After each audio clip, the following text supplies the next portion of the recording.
Hello everyone. सो आप सोच रहे होंगे कि मैं फिर से ऑप्टिमम एलोकेशन रिकॉर्ड क्यों कर रहा हूँ। क्योंकि इसका रीज़न ये है, जो लास्ट लेक्चर था, लेक्चर नंबर 11 आई गेस, उसमें साउंड का थोड़ा सा प्रॉब्लम आ गया था। रिकॉर्ड तो किया था मैंने, लेकिन साउंड उसमें नहीं आई थी। तो वही रीज़न है कि मैं यहाँ पे फिर से ऑप्टिमम एलोकेशन से स्टार्ट कर रहा हूँ। कि मैंने लास्ट लेक्चर में ऑप्टिमम एलोकेशन ये सब कुछ लिखाया। आई होप कि आप सबों ने ये लिखा होगा, ठीक है ना। तो हम क्या करेंगे, जिन्होंने ये लेक्चर मतलब लास्ट लेक्चर नहीं देखा है वो क्या करेंगे, यहाँ पे तो मैं बता दूंगा।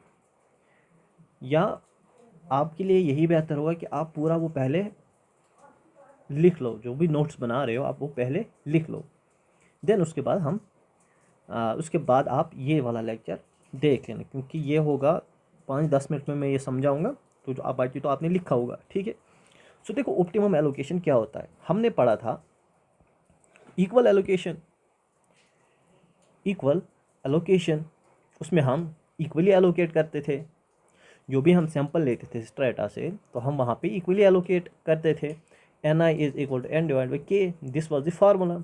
एंड सिमिलरली उसके बाद हमने पढ़ा था प्रपोर्शन एलोकेशन। उसमें हम on the base of proportion allocation करते थे।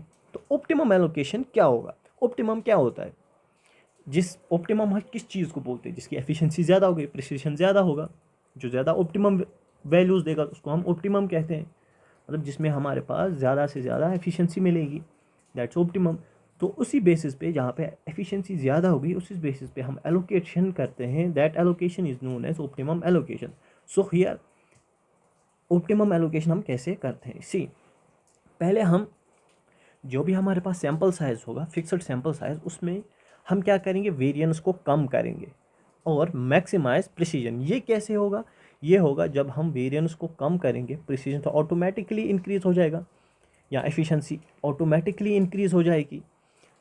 सो जब वेरिएंस को हमने कम किया, इसको हम कैसे कम करेंगे, सैंपल साइज़ को बढ़ाएंगे। मैंने आपको ये भी इसका ग्राफ भी बताया था, ये है इसका ग्राफ, ठीक है। अगर हम सैंपल साइज़ को बढ़ाएंगे वेरिएंस कम होगा। दिस इज के, this is variance. So sample size come, variance ज़्यादा, फिर से ये ऐसे आएगा, ये ऐसे आएगा, ठीक है। सो यहाँ पे क्या होगा, साइज इज इन्वर्सली, यहाँ variance is inversely proportional to size of sample. जितना हम साइज बढ़ाएंगे, जितना हम साइज बढ़ाएंगे वेरिएंस उतना कम होगा। तो वेरिएंस हम मिनिमाइज कैसे करेंगे, यहाँ पे हम ज़्यादा से ज़्यादा साइज बढ़ाएंगे। उससे क्या होगा, उससे वेरिएंस कम होगा, एफिशिएंसी ज़्यादा होगी, प्रिसीजन भी ज़्यादा होगी। इसके लिए जो भी हमारे पास सैंपल साइज होगा, ठीक है। दूसरा, टोटल कॉस्ट जो हमारे पास सैंपल में है उसको कम करेंगे, ठीक है, उसको हम कम करेंगे। सी, ये टोटल कॉस्ट हम कैसे कम करेंगे, see, minimizing the total cost for fixed desired precision, ठीक है। The determination of stratified sample is to be chosen in a manner is to estimate population mean y bar with precision of a given cost। हम एक fixed cost जो हमारे पास होगा, हम उतना ही करेंगे, जितना टोटल कॉस्ट होगा उसको हम कम से कम ले आएंगे, कि कम से कम में हमारे पास बेस्ट आउटपुट मिल सके, ठीक है, उसमें कॉस्ट कम लग सकते हैं, ठीक है। The allocation of sample for different strata make in according the principle. जो भी ये एलोकेशन होती है optimum allocation, it's based on the principle of optimum allocation. Thus यहाँ पे हम क्या करेंगे, see, variance of Y bar S T is minimum for fixed sample size, ये मिनिमम होना चाहिए, ठीक है। And variance of Y bar S T is minimum for fixed, एक तो ये फिक्स्ड सैंपल साइज के लिए मिनिमम होना चाहिए और फिक्स्ड टोटल कॉस्ट के लिए मिनिमम होना चाहिए। And total cost is minimum, total cost कैसे मिनिमम होगा, जब हमारे पास variance of Y bar S T को हम कुछ वैल्यू फिक्स करते हैं। The total cost is minimum, ये मिनिमम कब होगा, जब हमारे पास variance of Y bar S T कुछ फिक्स्ड वैल्यू होगी, ठीक है, कुछ फिक्स वैल्यू होगी, ठीक है। नाउ इसी पे हमारे पास एक थ्योरम है, यहाँ पे हमें पूछा गया है, यहाँ पे हमारे पास एक थ्योरम है, इसमें पूछा गया है कि variance of Y bar S T निकालना है in optimum allocation for simple, या हम बोलेंगे for fixed total sample size if small N I is directly proportional to capital N I S I. Also मतलब वही ऑप्टिमम एलोकेशन, जब variance of optimum allocation हम निकालेंगे Y bar S T optimum, इसकी value हम find out करेंगे कब, जब ये कंडीशन होल्ड होगी तो, ठीक है, जब ये कंडीशन होल्ड होगी तो। So see already we know that what is variance of Y bar S T, ये तो आपको पता ही, तो हमने प्रूव कर चुके हैं, ठीक है। The problem is here, see the problem is here minimising the variance, मतलब इसी को हमें मिनिमाइज करना है। हमारे पास कुछ कंडीशंस गिवन होगी, दैट कंडीशन इज हियर, वो मैं बताऊंगा वो कौन सी कंडीशन होगी, वो लैम्डा कंडीशन होगी। वो लैग्रेंज मल्टीपल हम अभी लिखेंगे, वो कैसे आएगा वो मैं अभी बता दूंगा आपको। तो पहले समझो कि variance of Y bar S T को हमें मिनिमाइज करना है subject to a constraint. Let मैं यहाँ पे लिखता हूँ जो टोटल सैंपल स्पेस है that is n1 n2 n3 up to nk, इसको मैंने नाम दिया है n। Let's suppose it's equal to n। For fixed sample size के लिए ये बराबर होगा इसके, ठीक है। तो मैं यहाँ से लिख सकता हूँ this is summation N I minus N is equal to zero. क्या मैं ये लिख सकता हूँ? बिल्कुल लिख सकता हूँ, रिमेंबर दिस, ठीक है। ये यहाँ से आया, ठीक है। Now we can use the method of Lagrange multiplier. So Lagrange multiplier कहाँ पे यूज़ होता है? ऑप्टिमम एलोकेशन में। क्यों? वेरिएंस को कम करने के लिए, ठीक है। लेट सपोज फाई एक फंक्शन बनाया मैंने, that is variance of Y bar S T plus lambda. Lambda is here condition, lambda is here condition, subject to condition बोला है ना, तो लैम्डा क्या होगी यहाँ पे? कंडीशन होगी। और Y bar S T plus lambda, ठीक है। So lambda is my condition. So from equation first कौन सी है हमारी? This one. And then equation second ये है हमारे पास। तो मैं क्या लिख सकता हूँ? Phi is equal to this is variance of Y bar S T, this is variance of Y bar S T plus this lambda. और क्या इसकी वैल्यू कितनी है? इसकी वैल्यू कितनी है? Summation N I minus N is equal to zero. So let's say this is my lambda, ठीक है। यहाँ पे ये लैम्डा के बराबर होगा, लैम्डा के बराबर होगा। देखो ये कहाँ से अभी हम ख़त्म करेंगे, ये मैं बता दूँ। ये यहाँ पे आप रहने दो, ये क्यों आएगा ये मैं आपको अभी बता दूँ। इसके साथ हम क्या करेंगे? सी मैंने यहाँ पे क्या किया? सी यहाँ पे क्या किया मैंने? ये जो है समेशन एन आई, इसको मल्टीप्लाई इसके साथ भी किया, इसको इसके साथ भी किया, और ये वाली टर्म साथ में आएगी। सो क्या किया यहाँ पे? 1/n² summation N I into N I, that's N I square, फिर ये एस आई स्क्वायर अपॉन एन आई, ठीक है। देन माइनस साइन है बीच में, तो समेशन 1/n², ये 1/n² summation N I summation N I S I square, और ये एन आई और ये एन आई कैंसिल आउट हो जाएगा। कैसे? देखो 1/n² summation N I S I square upon N I, ये एन आई कैंसिल, तो बचा क्या? ये वाला, ठीक है। तो बचा क्या?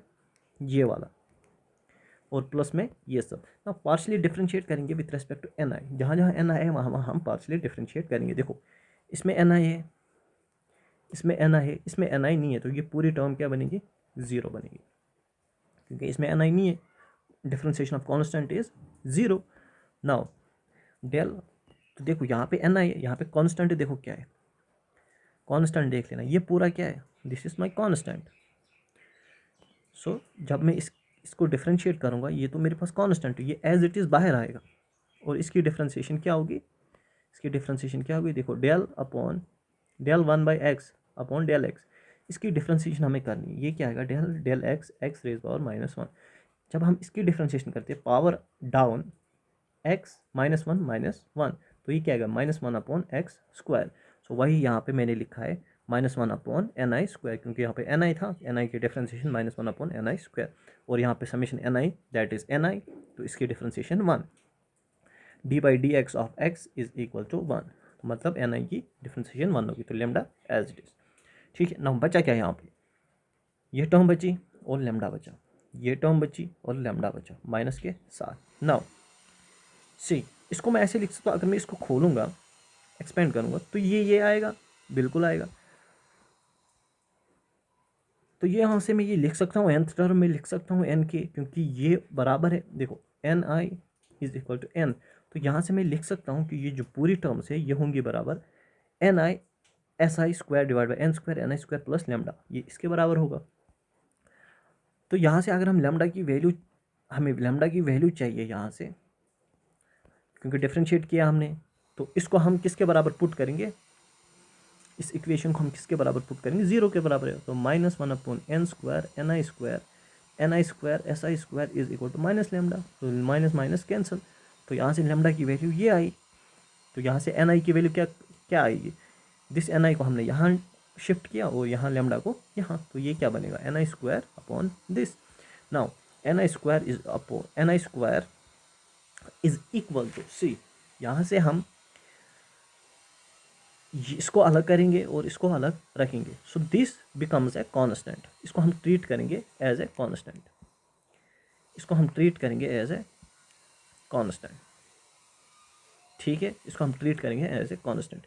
तो यही प्रोपोर्शनलिटी में यही कांस्टेंट फिर कन्वर्ट हो जाएगा।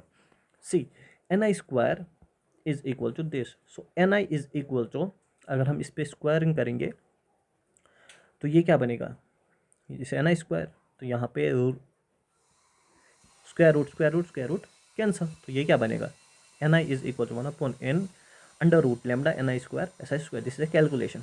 सो प्रोपोर्शनलिटी को हम हटाते हैं, यहाँ अगर हमारे पास ऐसे होगा k is directly proportional to p, हम क्या करते हैं k is equal to let suppose tp, t is proportional constant. तो अगर ये इक्वेशन हुई हमारे पास, इसको हम प्रोपोर्शनलिटी में लाने के लिए ये दो टर्म्स को प्रोपोर्शनलिटी में कन्वर्ट करते हैं। सो जो यहाँ पे कांस्टेंट होगा बेसिकली, तो यहाँ पे कांस्टेंट ये है, इसको प्रोपोर्शनलिटी में हमने कन्वर्ट किया, तो ni is directly proportional this, so ये इक्वेशन होल्ड हुई। कौन सी इक्वेशन, ये वाली इक्वेशन, ये वाली। नाउ अब हम देखेंगे वेरिएंस। सी, जब ये इक्वेशन होल्ड हुई तो इसको आप नाम दे दो, let suppose equation A. So equation A, so from A हम दोनों साइड क्या लेंगे, समेशन, इस पे भी समेशन, इस पे भी समेशन। तो समेशन क्यों आएगा यहाँ पे, क्योंकि N I S I vary कर रहा है, तो समेशन इस पे आएगा, ये तो कांस्टेंट है। So this is summation, N I को मैंने क्या नाम दिया था एन, सो इसके बदले हमने एन लिख दिया। This is equation B, this is equation C. So C summation, ये तो देखो ये समेशन एन आई था, ये एन है, क्योंकि summation N I is equal to N. Now divide, अब इन दोनों को आपस में डिवाइड करेंगे, ए एंड बी। ए क्या था हमारे पास, see, this was my A, summation N I, दोनों साइड समेशन एन आई है, तो हम क्या करेंगे, सी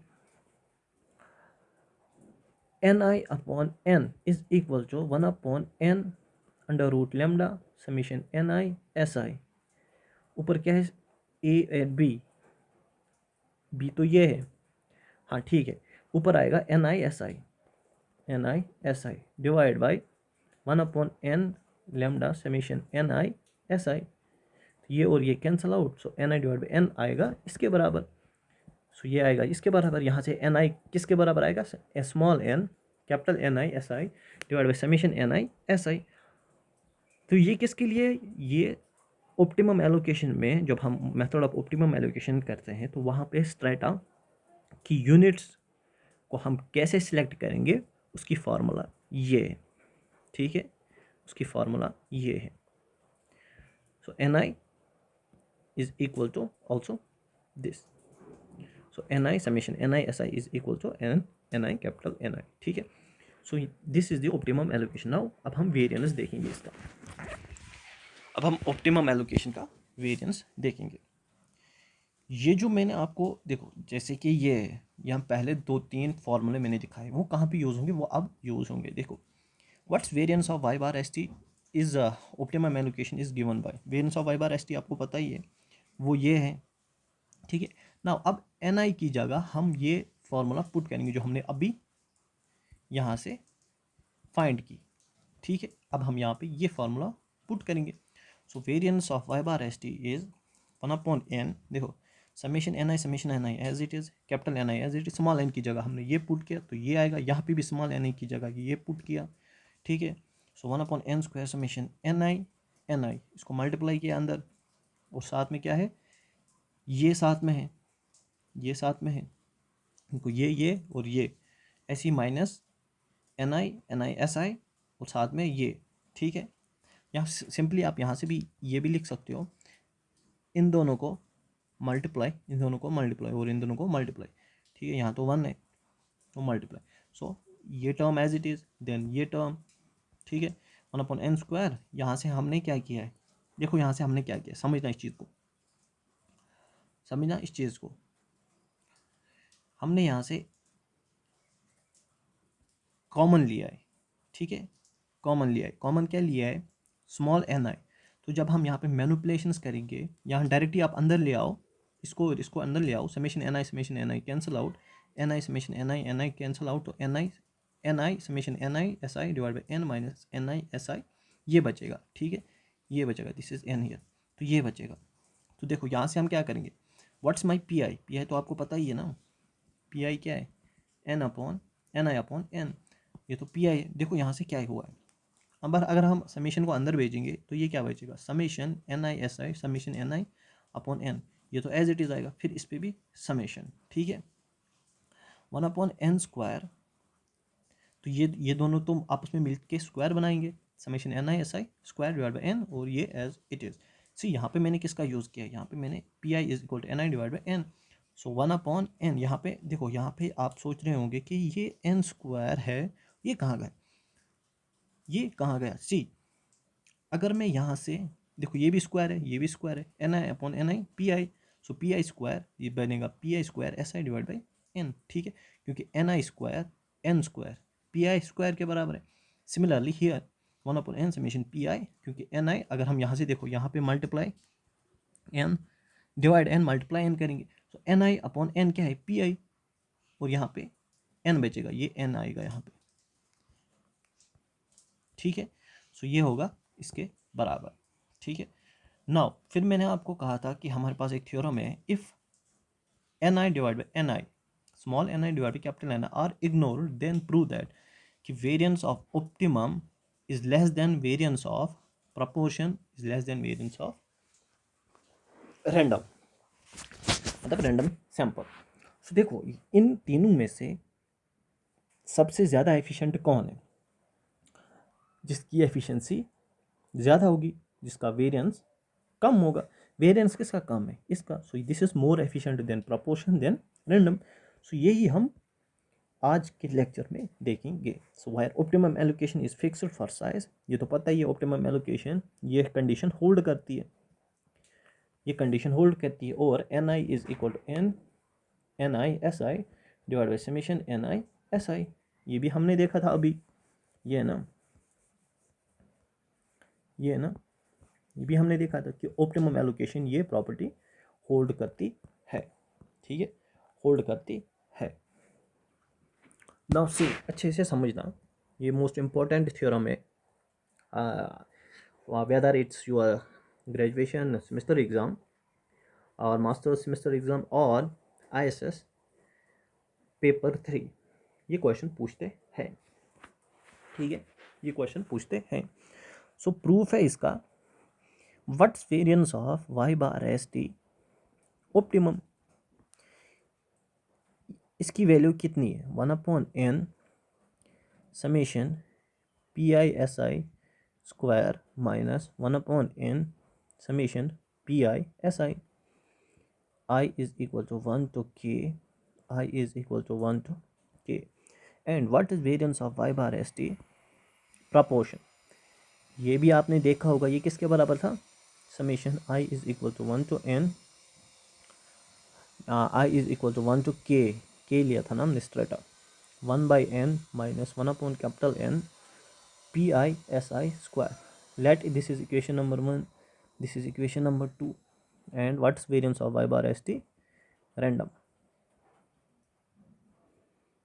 Summation I is equal to 1 to k 1 upon n minus 1 upon capital N Si. This is my equation number 3, where what's s square? 1 upon n minus 1 double summation j is equal to 1 to ni, I is equal to 1 to k yij minus yn bar square. ठीक है, yn bar square.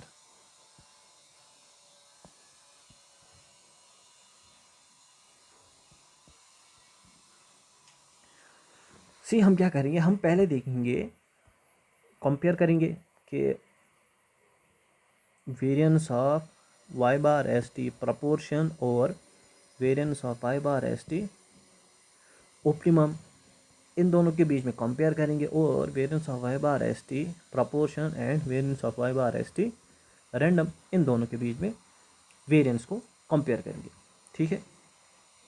Now अगर मैं यहाँ पे बताऊँ आपको, let's suppose, actual में नहीं है ये, लेट्स सपोज हम प्रूव करेंगे कि अगर variance of y bar S t less than है variance of y bar S T, variance of y bar S T proportion is less than, या variance of y bar optimum is less than variance of y bar proportion.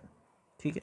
And variance of y bar S T is less than variance of y bar S T random. अगर ये हुआ तो यहाँ से हम इन दो equation से interpret क्या कर सकते हो आप, कि देखो variance of y bar S T ज़्यादा है variance of y bar S T proportional, तो हम ये इसको ऐसे ही लिख सकते हैं,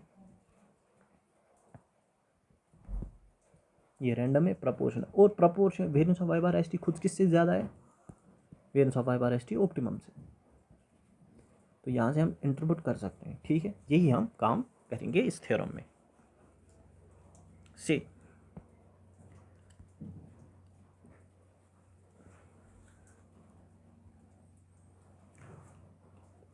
हमने 3 इक्वेशंस बनाई थी,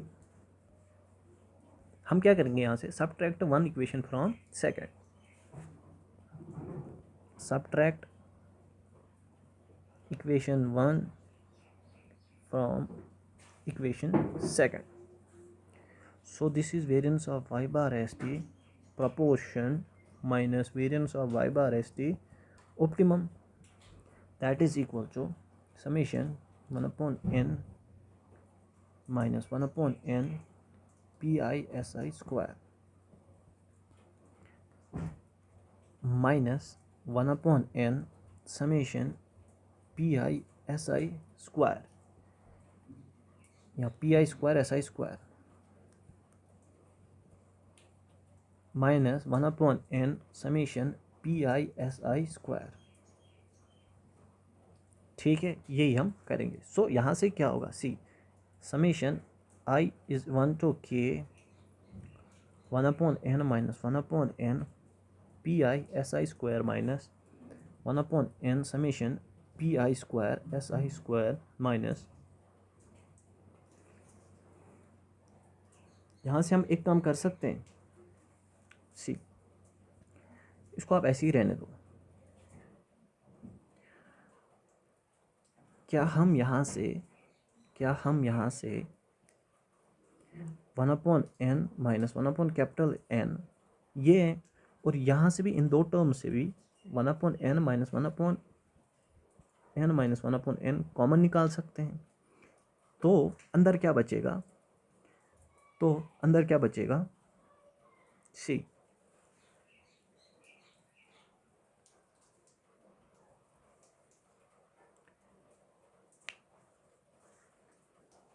नहीं, सी यहाँ पे हम क्या करेंगे,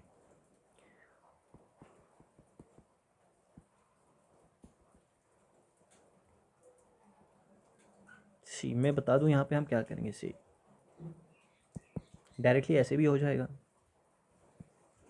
कि अगर हम summation 1 upon n p I S I square minus 1 capital N summation p I S I square minus 1 summation p I S I square S I square minus 1 summation p I S I square. So यहाँ से क्या होगा, अगर हम यहाँ से भी 1 यहाँ से भी 1 कॉमन निकालेंगे तो ये क्या बचेगा, P I S I square minus ये आएगा यहाँ पे प्लस, तो P I S I square minus summation p I S i का होल स्क्वायर, ये और ये टर्म्स मैंने 1/n कॉमन निकाला तो यहाँ पे बचा i is equal to 1 to K, I is equal to 1 to K, और ये कैंसिल आउट हो जाएगा क्योंकि माइनस माइनस प्लस हो जाएगा ना ये, ठीक है। तो यहाँ पे ये बचा, मतलब ये किसके बराबर आया, 1/n summation I is equal to 1 to k p I S I square minus summation I is equal to 1 to k p I S i का होल स्क्वायर, ठीक है। तो इसको मैं ऐसे लिख सकता हूँ कि variance of Y bar S T proportion minus variance of Y bar S T optimum is equal to 1/n। इन दोनों को मैं क्या नाम दूंगा, मतलब इनको मैं ऐसे भी लिख सकता हूँ, रिप्रेजेंट कर सकता हूँ, summation I is equal to 1 to k p I S i minus s डब्ल्यू बार का स्क्वायर, इसको मैं ऐसे लिख सकता हूँ। और ये खुद किससे होगा, ग्रेटर और इक्वल टू 0, क्योंकि स्क्वायर टर्म है, ये ग्रेटर देन 0 होगा, ठीक है। वायर जो मैंने एस डब्ल्यू बार ले लिया वो लिया है 1/n summation I is equal to 1 to के एन आई एस आई, और इसको मैं कहता हूँ this is weighted mean of stratum standard deviations and weights being equal to stratum size, ठीक है। This is weighted mean of stratum standard deviation and weighted being equal to standard which is, and obviously this is positive क्योंकि ये square term है, ठीक है। सो जब ये greater than 0 है, सी दिस इज ग्रेटर देन 0, तो मैं यहाँ से कंक्लूड कर सकता हूँ कि variance of Y bar S T proportion is greater than variance of Y bar S T optimum. क्यों, क्योंकि जब ये ग्रेटर देन 0 है तो इसको हम शिफ्ट करेंगे इधर तो ये पॉजिटिव बनेगा, so variance of Y bar proportion is greater than variance of Y bar S T this. इसका आप ये इसका आप कुछ नाम दे, तो this is equation number a b c, this is d, equation number D.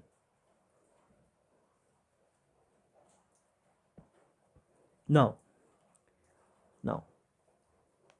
अगर ये इससे ज़्यादा है, ठीक है ना, अगर ये इससे ज़्यादा है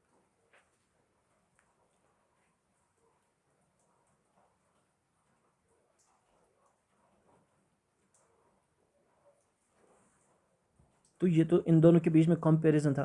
तो अगर मैं अब बात करूंगा proportional allocation versus simple random, simple random में हम किसकी बात करेंगे, S R S W O R की, ठीक है। And remember S R S W O R की जो वेरिएंस होगी वो S R S W R से कम होगी क्योंकि दिस इज मोर एफिशिएंट, ये तो हमने देखा है, this is more efficient then this, ठीक है। अब प्रोपोर्शनल एलोकेशन इन दोनों के बीच में कंपैरिजन देखेंगे, what's variance of Y bar S T random, that is 1/n माइनस 1/n एस स्क्वायर, ठीक है। नाउ हम क्या करेंगे, we can express S square in terms of SI square as follows. So S square is equal to 1/n minus 1, ये तो मैंने आपको अभी दिखाया ना कि ये इसके बराबर भी है, I is equal to 1 to k, j is equal to 1 to ni yij minus yn bar square, ठीक है। नाउ इसको मैं यहाँ ले जाऊँगा, n minus 1 S square is equal to double summation yij minus yn bar square। So यहाँ पे this is N I, this is K, ठीक है। Now n minus 1 S square is equal to double summation, देखो अगर मैं इसको खोलूँगा तो ये क्या आएगा, वाई आई जे माइनस वाई एन आई बार प्लस वाई एन आई माइनस वाई एन बार का स्क्वायर। ठीक है, मैंने यहाँ पे क्या किया है, अभी मैंने एक्सपेंड नहीं किया है, मैंने यहाँ पे डायरेक्टली एन आई को यहाँ पे मैं लिख लेता हूँ, add y N I bar and subtract y N I bar, क्योंकि ये बना ए और ये बना बी। नाउ अब हम इसको एक्सपेंड करेंगे, अब हम इसको एक्सपेंड करेंगे। दिस इज डबल समेशन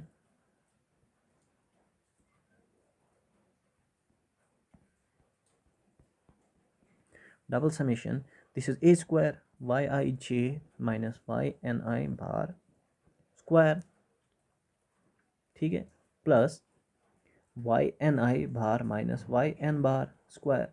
और जो बाकी है वो ज़ीरो हो जाएगा। क्यों ज़ीरो हो जाएगा, when we are taking sum of the square from when we are taking from the when we are taking sum of deviations taken from the mean, that's equal to 0। तो मैं यहाँ पे लिख देता हूँ कि क्या मैं कहना चाहता हूँ आपको। This is two double summation y I J minus Y N I bar y N I minus Y N bar, ठीक है, ठीक है, i is equal to 1 to k j is equal to 1 to N i. So see ये तो term as it is, इस पे मैं पहले बात करूँ, इस पे मैं पहले बात करूँ। सी ये क्या है, this is two summation y N I minus Y N bar and then summation y I J minus Y N bar, this is y N आई,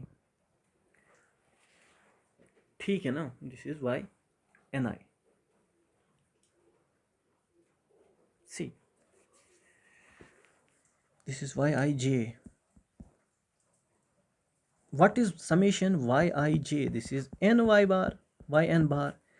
तो यहाँ से yn बार क्या बनेगा, ये तो ज़ीरो बनेगा, तो मतलब ये पूरी टर्म क्या बनेगी, this becomes zero, this becomes zero, क्योंकि वाई एन आई किसके बराबर है, 1/ni समेशन वाई आई जे, ठीक है, and n I y bar n i किसके बराबर है, समेशन वाई आई जे, क्योंकि एन आई यहाँ पे हुआ, ठीक है। तो इसके बदले वाई एन बार के बदले हम क्या लिख सकते हैं, समेशन वाई आई जे, ये तो ऑलरेडी समेशन में, तो समेशन वाई ऐसे भी आप समझ सकते हो, या वाई आई जे को यहाँ पे पुट करो वाई एन बार एन आई वाई एन बार। सो ये और वाई एन बार और वाई एन बार आपस में ज़ीरो बनेगा, तो ये पूरी टर्म क्या बनेगी, ज़ीरो। तो ये क्या बनेगा, n minus one s square that is equal to double summation I is equal to 1 to k summation j is equal to N I y I J minus Y N I bar square plus summation I is equal to 1 to के N आई Y N आई minus Y N bar का square, ठीक है, ये term बनेगी। Now n minus one s square is equal to s square is equal to, और इसके बदले में ये लिख सकता हूँ, this is summation I is equal to 1 to के एन आई माइनस वन एस आई स्क्वायर। क्यों, reason is this, reason is this, n minus one summation n minus one s I square, reason is this. So इसके बदले में ये लिख सकता हूँ plus summation I is equal to 1 to k, wait a minute, हाँ, summation I is equal to 1 to के N आई Y N आई minus Y N bar square, ठीक है। If N I and N are sufficiently large we can write, अगर ये दोनों सबसे ज़्यादा है, मतलब सफिशेंटली लार्जली है, मतलब as n tending to infinity that is sufficient large, मतलब ni and n tending to infinity. तो हम क्या करेंगे यहाँ से, जो n-1 है वो अप्रॉक्सीमेटली ni के बराबर होगा, और this is ni-1, then n-1 is approximately n। तो यहाँ से होगा, तो जो n-1 स्क्वायर था वो बनेगा ns स्क्वायर, और ये क्या बनेगा, summation ni si square plus summation ni y bar minus yn बार का स्क्वायर। तो यहाँ से अगर मैं डिवाइड करूँगा n से, तो ये बनेगा s square is equal to summation ni upon n si square plus summation ni upon n y bar minus yn bar square. So s square क्या आएगा यहाँ से, summation pi square si square, no so pi si plus summation I is 1 to k pi y bar yn bar minus yn bar square. ठीक है, let this is equation number E, equation number E। Now from 3 variance of y bar st random is equal to 1 upon n minus 1 upon n s square. Now अब s square की जगह हम ये put करेंगे, so 1 upon n minus 1 upon n summation pi si square plus summation pi y bar ni minus y bar n का square. तो variance of y bar S T random is equal to 1 upon n minus 1 upon n, इसको हम समेश इसके साथ ले आएंगे, pi si square plus 1 upon n minus 1 upon n summation pi y bar ni minus y n बार का square. और ये किसके बराबर है, this is variance of y bar S T proportion. तो यहाँ से क्या होगा, जब ये इसके बराबर है, ये टर्म इसके बराबर है, तो हम क्या बोल सकते हैं, variance of y bar S T random is greater than variance of y bar S T proportion. मतलब यहाँ पे क्या हुआ, देखो यहाँ पे क्या हुआ, यहाँ पे ये हुआ कि जब हमने variance of y bar S T random निकालने की कोशिश की, वो तो एक variance of y bar S T proportion आया और कुछ टर्म्स ऐड हो गई, तो मतलब ये टर्म्स ऐड हो गई, तो मतलब इसका वेरिएंस टू प्रपोर्शन तो ज़्यादा ही होगा ना। एक तो ये प्रपोर्शन है और ऊपर से प्रपोर्शन का भी एडिशन है। ठीक है, let suppose variance of y bar S T, variance of proportion है 2, और यहाँ मैं ऐसे आपको समझाऊंगा कि let variance of y bar S T proportion is 2 and what is variance of y bar st random, that is एक तो ये 2 होगा और कुछ टर्म्स ऐड होंगे, तो 2 plus something is equal two is greater then 2। सो मतलब variance of y bar S T random greater than variance of y bar S T proportion है। ठीक है, नाउ फ्रॉम इक्वेशन, ये तो इसको मैं इक्वेशन f नाम देता हूँ, कहाँ गया ये, now from equation E and f we can say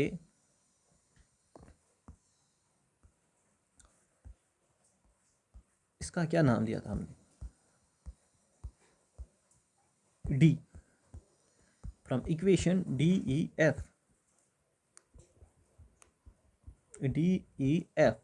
we can say that variance of y bar st random is greater than variance of y bar st proportion is greater than variance of y bar st optimum. So this is your proportion relation between proportion allocation, optimum allocation and